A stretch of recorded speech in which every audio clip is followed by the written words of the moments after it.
All right.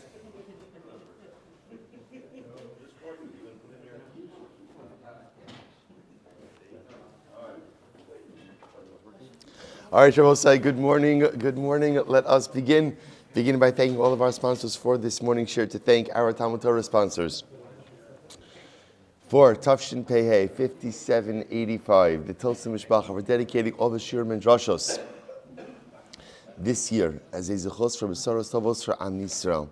Our Talmud Torah sponsors for the month of Teves Haba Alinu L'Tov, the Kalman Mishpacha, for dedicating all the Shirim and Drashos in memory of Amit ben David Levi Zichrono Livracha, brother of Itai Levi, who was killed in Gaza on the first night of Chanukah. May HaKadosh Baruch Hu provide an aliyah for his neshama, a nechama for his family. We dedicate the learning, of course, in the zechus of all of our precious hostages. May HaKadosh Baruch Hu and Meretz Hashem bring them home b'shalom and b'karov. And may HaKadosh Baruch Hu allow our holy soldiers to be successful b'chol ma'aseh yedeihem. With that, let us begin. We have a lot to do today. Today's daf is in Lamed Hey 35, and we are picking up in Meretz Hashem on Lamed Dalid Amud Beis 34b. We left off of Rabbi Meir, which is 2, 4, 6, 8, 10, 12, 14, 15 lines up from the bottom. So if remember again, there was an interesting juxtaposition between the concept of adjudication of laws and negoim, and the halachos of taras. So remember again, we're kind of continuing along that juxtaposition. The Gemara says as follows: for Rabbi Meir, hay v'shaftu asa'am. What does Rabbi Meir do with that phrase, V'shavtu ha'sa'am b'chol eis? So Amrava la'asui yom ha'mu'unan. So this is interesting, that as much as there is a juxtaposition between din and nigoim and saras, they're not totally the same. In what sense? That when it comes to a cloudy day, what happens on a cloudy day? This is actually quite interesting. This so again, in general, when a kohen is examining a blemish to see whether or not it's saras, so he cannot examine it early in the morning, or for that matter in the morning, or in the evening, and not inside of a house, and not on a cloudy day. Why? Because what happens on a cloudy day? Because something that is dull could appear bright, and not during the afternoon hour, or not during lunchtime hours, midday. Why? Because ultimately, again, something that is dull appears bright. Something that is bright appears dull. So as I say, interestingly enough, so the idea over here is fascinating. When it comes to Negoim, you're only able to see Negoim, to look at it, to examine Negoim at certain hours during the day when the sun is just so. But if the sun is not in its correct, we call it not in its optimal position, it could go ahead and really portray a nega in a different type of fashion. So that Rabbi Meir, the Gemara says, so this is just to point out over here, that only applies to Negoim, it doesn't apply to din. As much as you have this juxtaposition between Negoim and saras, so whereas saras you can only look at during certain times of day, this concept does not apply by din. So you can even go ahead and adjudicate a case even on a very cloudy day. Rabbi Meir, what does Rabbi Meir do with that phrase? B'yom hanchilo esbanav. What does he do with that? So the Gemara says, "Hahumi b'ayle lecheditani Rabba bar Chanina kamed Rav Nachman v'ayab b'yom hanchilo esbanav." So he uses it for the following. What does it mean when the pasuk says it will be on the day that he bequeaths to his son? B'yom atamapil nachalos. During the day, you can go ahead and divide up inheritance portions. But you can't go ahead and divide up inheritance portions at night. So Amrle Elameata, Man Dishachiv Biyamama Yarsin Lebane, Man Dishachiv Balayla Lo Yarsin Lebane. So what if you die during the day? If you die during the day, so your sons inherit you. If you die at night, your sons won't inherit you. Is that what we're saying?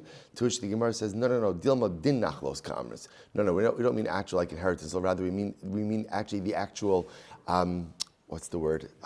adjudication. Thank you, adjudication of inheritance law. In other words, that halacha l'maisa, of course, whether someone dies by day or by night, the children will inherit them. But Beis Din will only engage in the actual adjudication of the estate during the day, not during the night.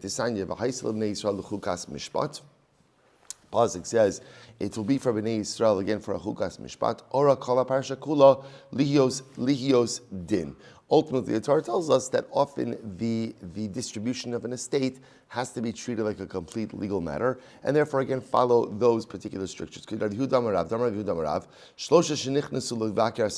we'll say furthermore, goes in accordance with Rabbi Rav. So what does Rabbi Yehuda say in the name of Rav? If three people went in to do Bikur Cholim, it's an interesting case. So what's the halacha? Ratzu kosvin, ratzu osin din. So let's say again the individual wants to go ahead and take care of matters of his estate.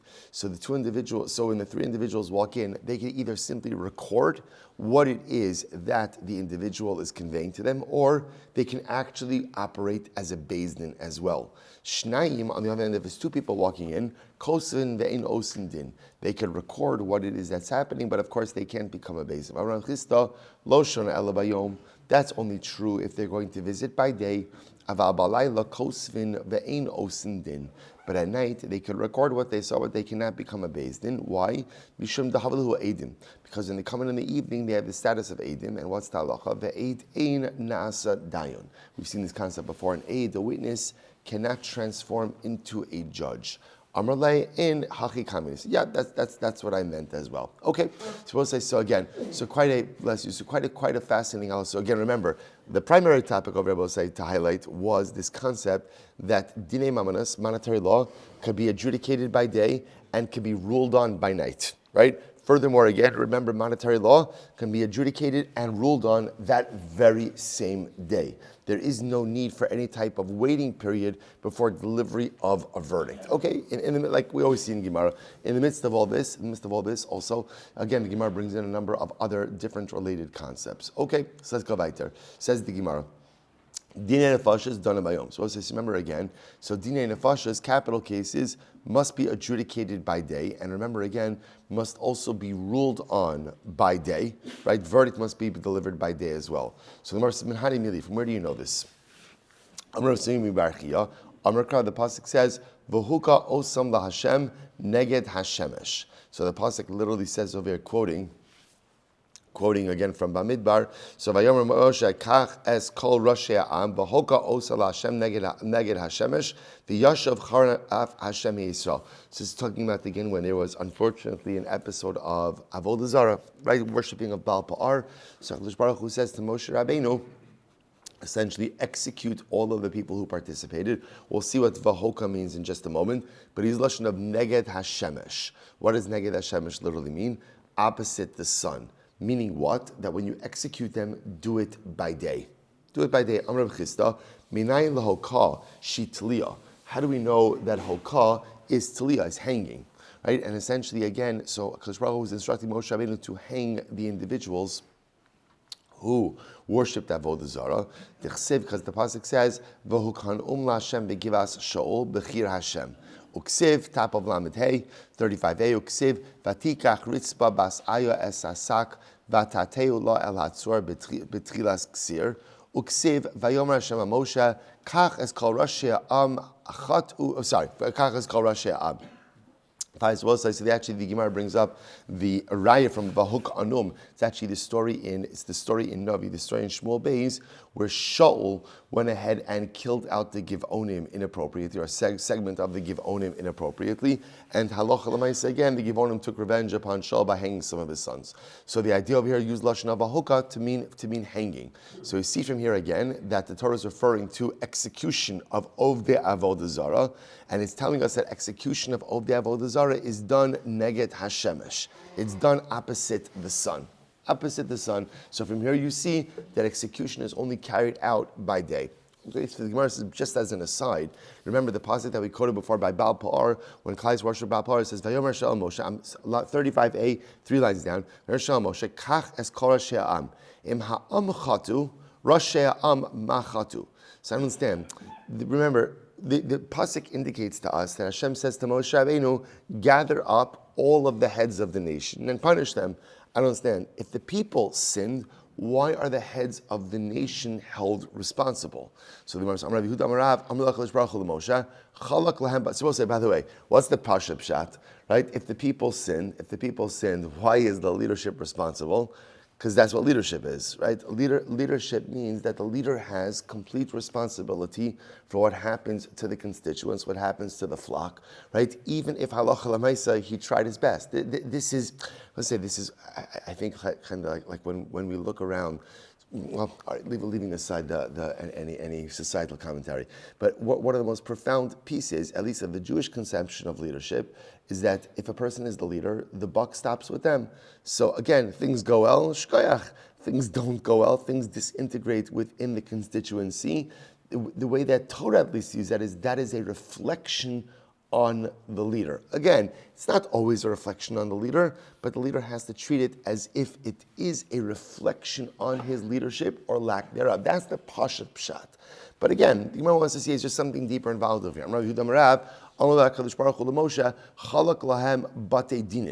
Interesting. So here, when Hashem says to Moshe, Kach es kol Rashi ha'am, what Hashem was actually telling to Moshe Rabbeinu was, gather the people, gather the heads of the nation, and establish batei din, set up courts. Now, why is setting up courts? Setting up courts in order to adjudicate all the people who worshipped Avodah Zarah. We want quick and expeditious judgment. So the Gemara says, my time, what's the reason? Now both say, now remember, there was a court system already. Because remember again, this event was in Bamidbar. Yisro already came to Moshe Rabbeinu in just a couple of weeks from now, in Chumash Shmos. So what's going on over here? Why? So the Gemara says something very interesting. The Gemara says Hashem was telling Moshe Rabbeinu to set up extra courts. Now, why was there a need for extra courts? So maybe you'll say, mishum shein danin shnayim bayom. Maybe a Beis Din is not allowed to adjudicate 2 capital cases in one day. So here, also, what do we have? We have over here is a number of members of Klal Yisrael who, Rahman al-Islam, unfortunately went ahead and worshipped Avodah Zarah. They worship idolatry. So now what's the issue? The issue is maybe you're going to say, there is a court system, but you can't have one court judging more than one capital case at a time. So maybe halacha l'maisa, again, Moshe Rabbeinu has to set up more courts. So the Gemara says, well, one second. When can't a court adjudicate 2 capital cases? That's only if halacha l'maisa, again, it's 2 different types of capital cases. I don't know, I have a hereg and a chenek, a skila and a sreifa, something like that. Aval b'misa achos danin. This is actually interesting, but essentially, if halacha l'maisa, if you have 2 of the same type of case, in other words, 2 of the same crime, the same capital crime, those can actually be adjudicated by the same Beis Din on the same day. Look at Rashi for just a moment. So Rashi says over here, Ela b'shtei misos, it's almost right across. Hu de'in dan lefi she'ein zo doma lezu, v'tzarach limso tam l'divrayim kan, v'kan v'asi la kalkule shema lo yechbesu kechol hatzorach. So this is interesting. If it's 2 different types of capital cases, and remember, again, we've already seen before that really Beis Din is obligated to find a way to exonerate. That's really what's happening over here. So maybe when it's 2 different types of capital cases, so halacha l'maisa, they can't judge it. But if it's one type of capital case, maybe they can. So the Gemara says, misa achas danin ela kidei. So the Gemara says, Ela kadesh yashav charan af miYisrael. So halacha l'maisa, again, I will say this would not have been a problem with one Beis Din judging multiple cases. Why? Because the halacha is Beis Din could judge multiple capital cases when they are the same type of capital case. That's permitted. So why the need for extra batei din over here? To which the Gemara essentially answers, in order to go ahead and halacha l'maisa expedite judgment, so that literally again the wrath of HaKadosh Baruch Hu should be removed. Incredible. If you take a look at Rashi, Rashi says over here, Ela kidemu chakra v'yashav charon af k'shakadosh Baruch Hu ra shekula masukim b'davar u'mekanim l'chvodo. We'll say it's very interesting. How do you take away divine wrath? How do you take? It's an interesting idea. If HaKadosh Baruch Hu gets angry, how do you remedy that anger? How do you remedy? Do whatever you can to expedite, to as expeditiously deal with the problem as possible. That wasn't good English, but you understand. In other words, how do you take care of divine wrath? Fix the problem. Fix the problem. That's how you take care of divine wrath. And therefore, again, if halacha l'maisa, there are a lot of people worshiping Avodah Zarah, what's the best way to remedy divine wrath? Go ahead and set up as many batei din as you can, so the cases can be adjudicated, judgment could be dealt, and move forward. So I'll say, it's such a profound yesod. When does the Ribono Shel Olam get upset with us? We speak about this often. It's not when we sin. I mean, it is when we sin, but that's not real. Where real divine wrath comes from. Why? Because Kadosh Baruch Hu knows we're going to sin. Because we always sin. He created us with our frailties. So when does He get upset? He gets upset with us when we don't fix our problems. That's where the issue comes in. When I walk around life and I know that I have glaring issues, and yet I just refuse to do anything about it. So sometimes in life, I'm not sure what the problem is. As we get older, I recognize 98% of the time, I know exactly what the problem is. So what's the issue? The issue is I'm just not ready, brave, or strong enough to fix it. And that's where divine wrath sets in. Kadosh Baruch Hu says, I could forgive the transgression. I can forgive the misdeed. I could forgive the mistake. But I need you to engage in decisive action to remedy that which is broken. And if you fail to do that, that's when I really get upset. To make a mistake is forgivable. But to not fix it, that becomes unforgivable. Incredible. All right, let's go weiter. Says the Gemara, Dinei Mamanes Gorim Bo Bayom. So it says, remember again, Dinei Mamanes, monetary law, is adjudicated, and the verdict can be delivered that day as well. Dinei Nefashos, right, capital cases, we wait to give the verdict till the next day. Right? You can't give it at night, and we dafka wait till the next day. Wait till the next day in order to go ahead and make sure the basin has sufficient time to find a reason to exonerate. Says the Gemara, so from where do we know this? I will say, so the Gemara is asking over here, from where do we know that halacha l'maisa, we don't deliver the verdict on capital cases till the next day? Rabbi Chanina Damarkra, milesi mishpat tzedek, yalin ba, v'at tamaratzchim. So we'll say this is very interesting. So the Gemara over quotes the pasuk from Yeshaya. So literally again, Melesi Mishpat Tzedek. So in other words, so this is how the Gemara is dashing the pasuk. So how do you go ahead and ensure that Tzedek, that Mishpat Tzedek, that justice is fully served, that it's Malay? How? Yolin Ba. So what is Yolin Ba? What is Yolin Ba? Literally, sleep on it. Sleep on it, or really better stated, delay it. Delay it. Viata miratzchim. Because if you don't do this, ultimately, again, it's like you're engaging in bloodshed. So from here, the Gemara is darshaning that we go ahead and we delay the verdict on a capital case. So Rava says from here, Ishru chamutz. So it goes over here again, the pasuk from Yeshaya. Ashru chamutz. What does Ashru chamutz mean? Ashru dayin shemechametz es dino. Listen to this. Praiseworthy is the judge who literally makes his judgment chametz. Now, so what does that mean? How does something become chametz? How does it become chametz? You delay. You delay, right? You tarry. So praiseworthy, ashru chametz. Praiseworthy is the person. Ultimately, praiseworthy is the judge who delays his verdict. And again, the Gemara interprets this to a capital case the next day. As I just want to point out how incredible this is. There is another Maimer Chazal. What's the other Maimer Chazal? Mitzvah habali adecha al tachmitzena. Right? If a mitzvah comes your way, do not allow it to become chametz. So which one is? So isn't it fascinating? So in general, the halacha is whatever comes your way, whatever don't wait, don't tarry. And yet here, ashru dayin shemechametz es dino. So apparently, there's only one thing in life that you're supposed to allow to become chametz, and that's judgment. That's judgment. So I must say a very profound yisod that for everything else in life, alacrity is the key. Jesus is the key. One thing, don't be zoriz, and that is passing judgment on other people. Again, if we just apply this for our own lives, everything else in life, quickly, fast, alacrity, zrizos. When it comes to passing judgment on other people, ashrav dayin shemechametz es hadin. Don't be so quick to judge. Let the judgment become chametz. Let it sit a little bit. Make sure you actually know what you're talking about. Try to gather all of the facts. Life, avoid chametz at all costs. Judgment, strive for chametz. Incredible. V'idach. The other opinion will say, Ashru Chametz, what does this mean? Ashru Chametz v'lo Chometz. The other opinion says, or another interpretation also is, literally again, praiseworthy is the one who is the aggrieved party, and not the aggressor. Meaning, so Rashi points out over here that when a Beis Din sits in session, so they should try to make sure to advocate for the victim a little bit. In other words, that try to go ahead and address the needs of the victim before one addresses the needs of the aggressor. V'idach, hai melesi mishpat mai avale. What does the other opinion do with this melesi mishpat?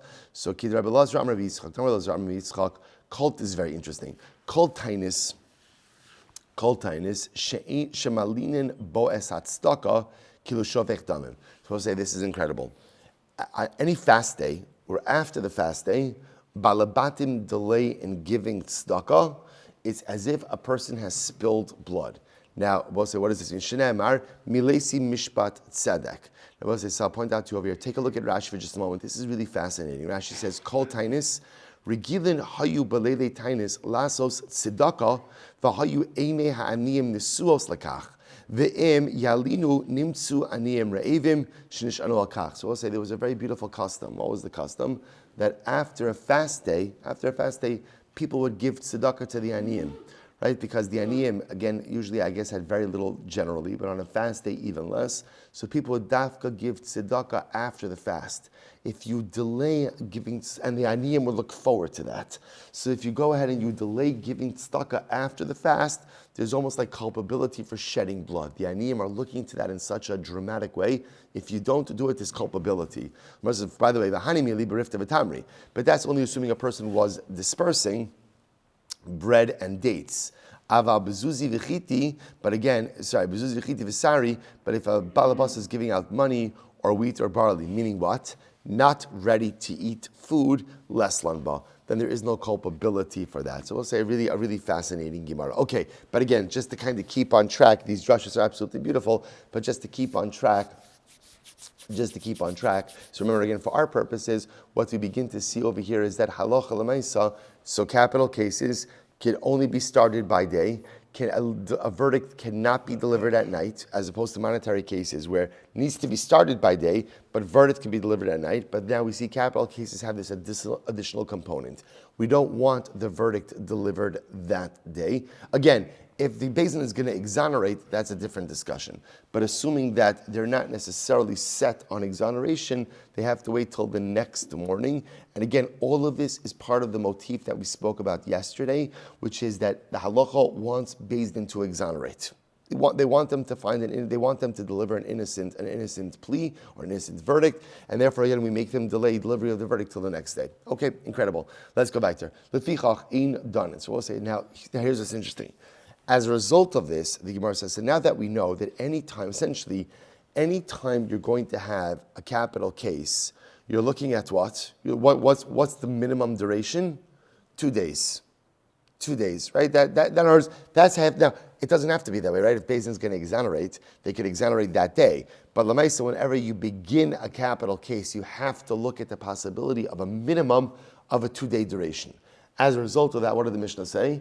You can't adjudicate capital cases on Erev Shabbos or Erev Yantiv, right? Because again, we'll see why, but can't go into Shabbos, can't go into Yantiv. Okay, so let's analyze this a little bit. Lefichach ein done. So therefore the Mishnah said, therefore we don't adjudicate capital cases on an Erev Shabbos or an Erev Yantiv. So the Gemara says, my time. Well, what's the reason for this? Mishum delo efshar, because we can't structure a proper legal process if you're starting on an Erev Shabbos or an Erev Yantiv. Why not? So heichi le'avid. So for example, let's analyze this. So what should we do? Right? How should we play this? L'daine b'mali shabsa. So for example, let's say you begin the din Torah. Let's say we have a capital case, right? Reuben is accused of killing Shimon. So now Beis Din is going to be in session. So what are you going to do? You're going to start on Friday. So if you start on Friday, what's going to l'daine b'mali shabsa? V'ligmarei l'dina b'mali shabsa. So let's say you start on Friday. Say chevra. It is our intention to finish on Friday. Right? We're going to start on Friday, intention to finish on Friday. We'll say, I just want to tell you something. We learned a tremendous musar, what you could accomplish still on a short Friday. We'll say, so those of you who Baruch Hashem were in the new shul on Sunday, saw I know I'm biased. I think it's one of the most spectacular things in the entire world. Right? So if you would have seen, if you would have seen what that looked like on Friday morning, literally again, pieces everywhere, carpeting wasn't complete. So again, you could accomplish a lot even on a short Friday. It was a very good Musar Haskell. So let's say so L'naisa, but here, so let's say Beis Din says, okay, we're going to go and start it on Friday, end it on Friday. You can't do that. Why? Now again, that could work. Technically, how could it work? How could that happen? Innocent, right? If you exonerate, you're right. You could be done all of this in one day. However, see, the problem just is maybe there'll be a reason to convict or grounds to convict. In which case, by definition, we have to go on to day number 2. I will say, and therefore again, and that would push us onto Shabbos. Okay, so let's analyze this a little bit. So then says the Gemara, "L'daine b'male shabsa." So fine. So let's go ahead and begin the din, right? Adjudicate the case on Friday. And what's the worst case scenario? If you find him guilty, deliver the guilty verdict on Shabbos and execute him on Shabbos. To which the Gemara says, no. Ein ritzicha doches haShabbos. We don't execute people on Shabbos.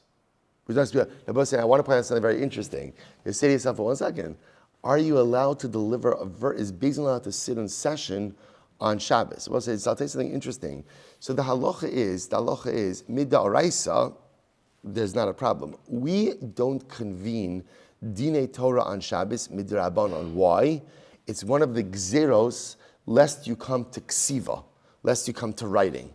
Right? Same way that you're not supposed to read the business section of the newspaper, right? You're not supposed to engage in business dealings or business discussions. There's a whole bunch of gzeros, lest you come to write on Shabbos. So interestingly enough, adjudicating a case on Shabbos, technically speaking, there's nothing wrong with it. It's a din d'Rabbanan. So I just want to point out that doesn't show up here. It's fascinating. It doesn't show up here. Obviously, again, that level of legislation wasn't yet in effect over here, which is just fascinating. So therefore, again, the Gemara says, okay, so let's adjudicate the case on Shabbos, and let's begin the case on Friday. One of two things is going to happen. If we find him innocent, and he's found innocent on Friday, shkoyach. And if there's a reason to delay judgment till Shabbos, and you go ahead and have to pass a guilty verdict on Shabbos, okay, so there'll be a guilty verdict on Shabbos. So let there be a guilty verdict on Shabbos and execute him on Shabbos. So Shmuel says, no. Ein ritzicha dochas haShabbos. We do not execution, right? Because obviously killing someone, right? Shedding blood is one of the lamites malachos of shchita, and we don't execute on Shabbos. And even though again this is a mandated Beis Din execution, it's not doches Shabbos. The Gemara says, okay, so v'liktele la'arta,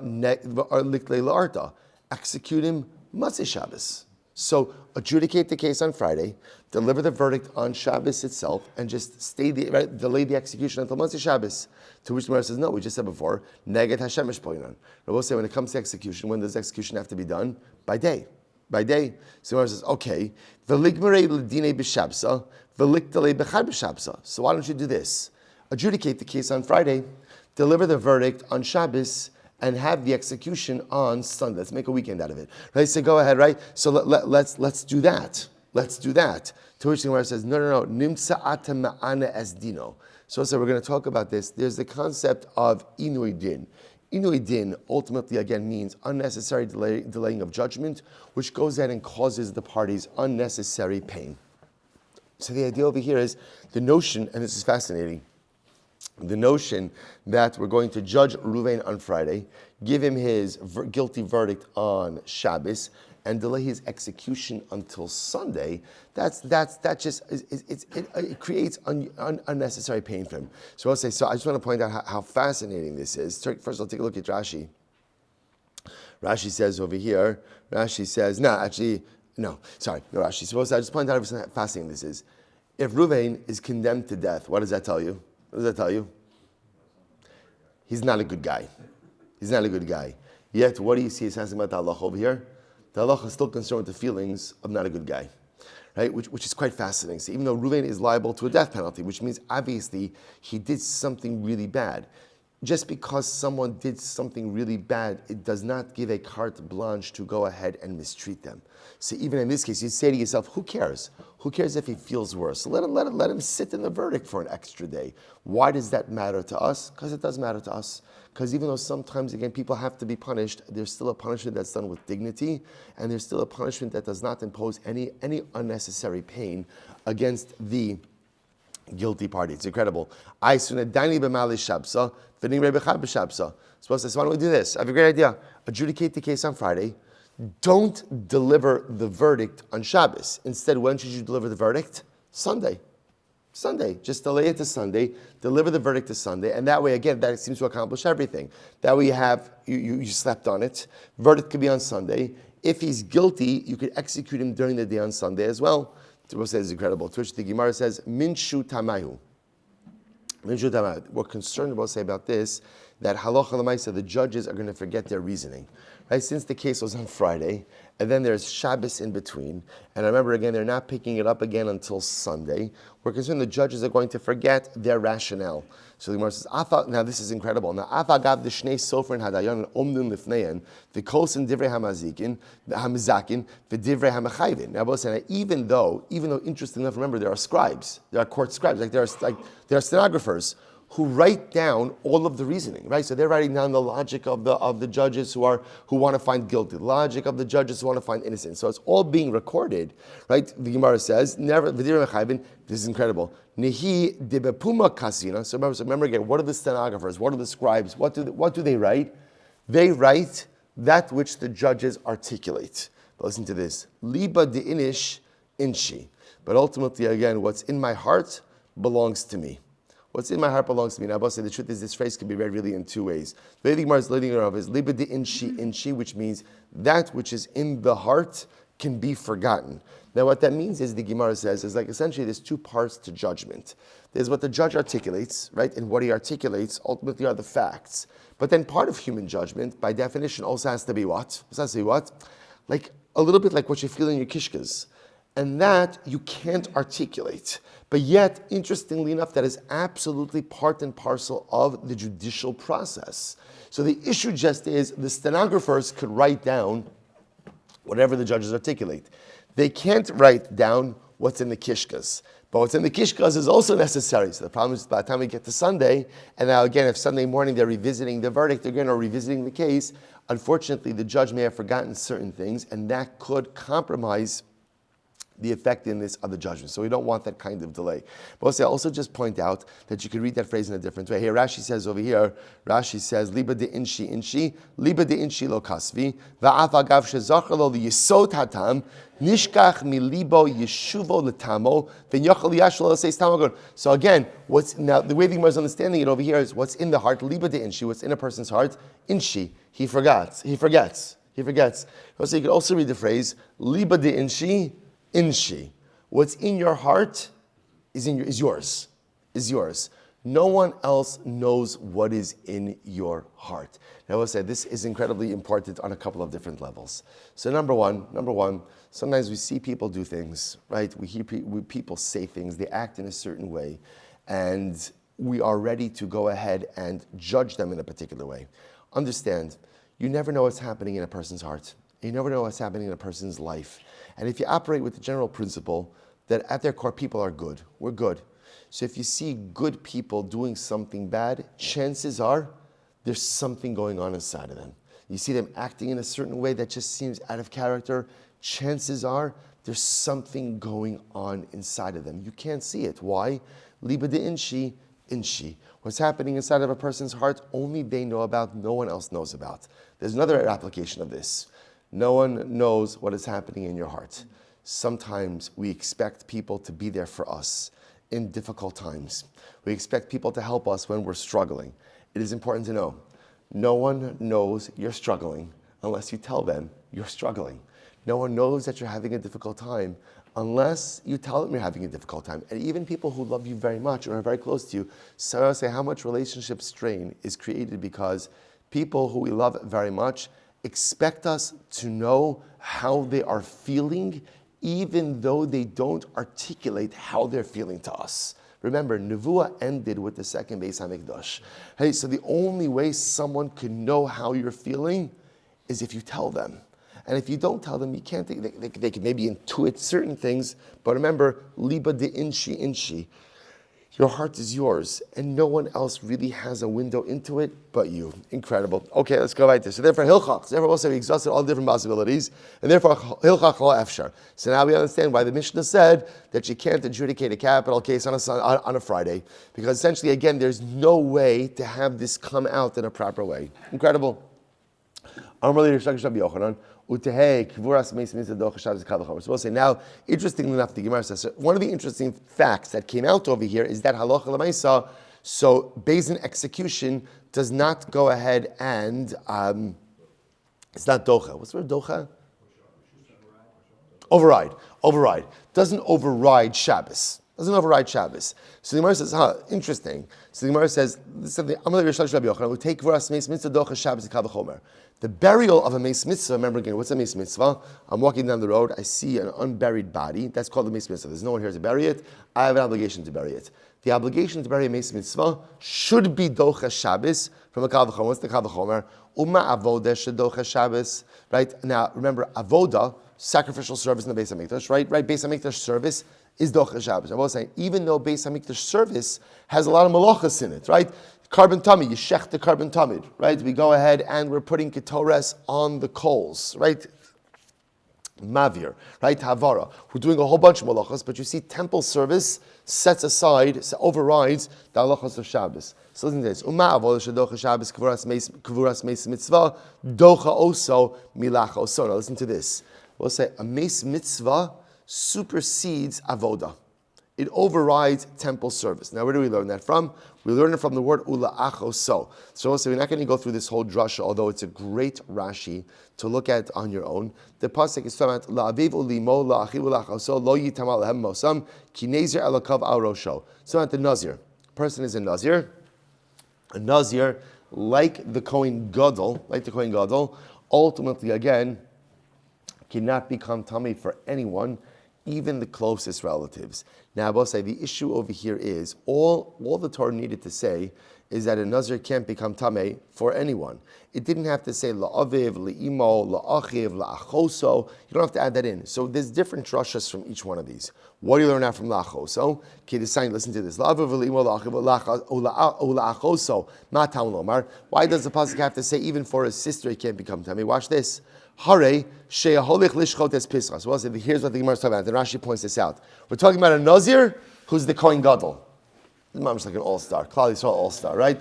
A Nazir who is the Kohen Gadol. Okay, now boss, imagine the following scene. So Hashaya holich lishchot es pischa v'lam alespeno. So let's say he's going to do the Karban Pesach, or he's going to give his son a circumcision. Let's focus on Karban Pesach. So the Nazir Kohen Gadol is going to offer up the Karban Pesach, a sacrificial item. And what happens? Amud Beis v'shama shemes lo mes. And he heard that his sister or one of his relatives passed away. Yachol yitama. You might have thought, listen, it's one of your close relatives. You have to turn around, go back and become tamei.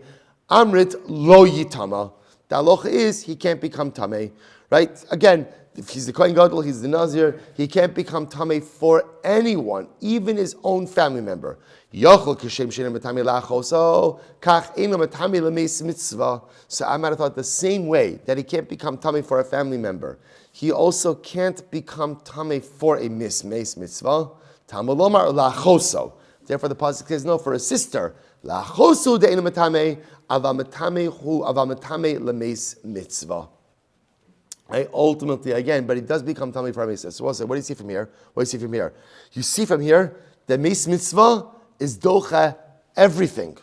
That even so, again, if the Kohen Gadol Nazir has a choice between a meis mitzvah and offering up the Karban Pesach, what does he do? Meis mitzvah. So now watch this. So now what we've established, let's follow the train of thought over here. What we've established is meis mitzvah overrides avoda, and avoda is docha Shabbos. So I both say, what is it? Is it the Pythagorean theorem? If A equals B and B equals C, then A equals C? What is that? Oh, whatever, yeah. All right, good, right? Hey, so good. I chose the rabbinate for a reason. Hey, so the right? So therefore, again, right? So here's what I have. I have ultimately again I have right. If Meis Mitzvah is docha avoda, avoda is docha Shabbos. Therefore, the logical conclusion would be that Meis Mitzvah is docha Shabbos. So therefore, again, if I'm on my way to shul on Shabbos and I go ahead and I see a Meis Mitzvah, halacha l'maisa again, I should be obligated to go ahead and bury the Meis Mitzvah. By the way, that is also a bona fide excuse for being late. I just want to point out, right?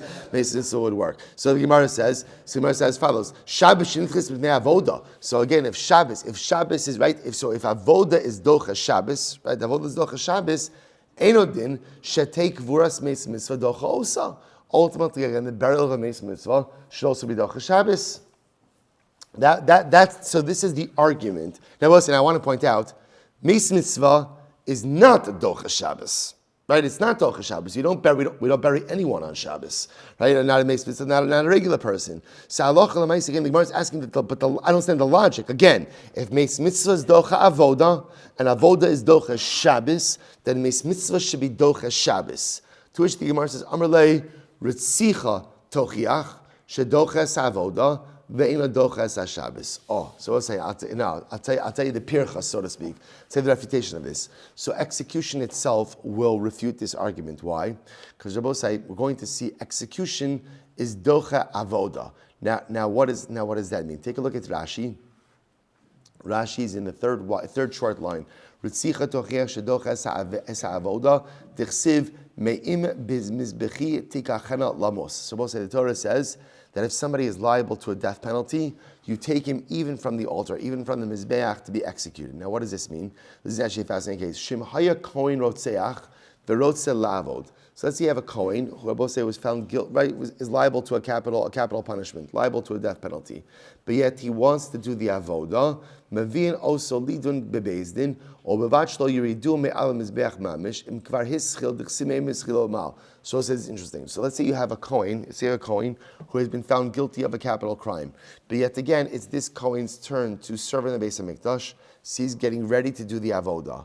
We don't say let him do the avoda and then we'll execute him, but rather again, his death penalty overrides his obligation to do the avoda. Now, what we're going to see is not the exception, but that is different than a case where, let's say the kohen already started to do the avoda, then was found guilty of a capital crime, or was already found guilty but started doing the avoda.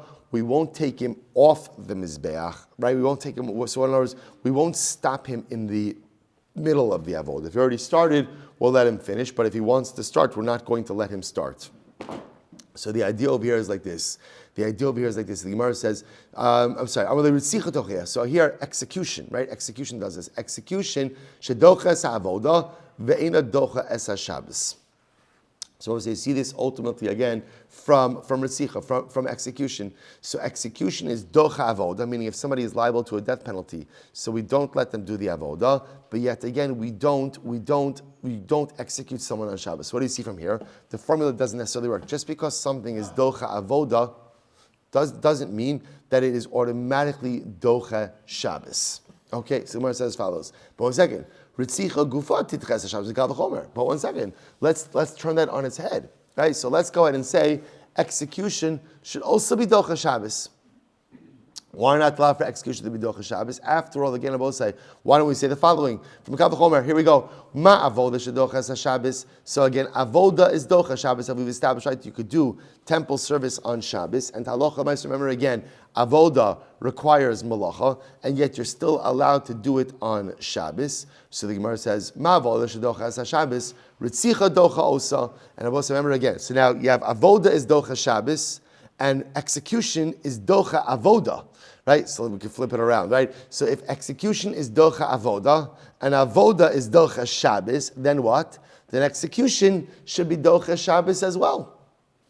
To which the Gemara says, Shabbos nitcha mipnei avoda einodin shetei ritzicha docha osa. So then again, if ritzicha, right, if execution is docha Shabbos, if execution is docha avoda and avoda is docha Shabbos, then execution should be docha Shabbos. Amar Rabba, so Rabba said, Kvar Paska Tan de Rabbi Shmuel. So this is already paskin on. Well, what was paskin on? Rabba said, the Tan de Rabbi Shmuel, Lo Sevaru Eish. Listen to this. So the Torah says, you shall not go ahead and kindle a fire on Shabbos. Now, interestingly enough, remember, we know this, that the Lamed Tes Malachos, the 39 property categories of labor on Shabbos, are not explicitly stated.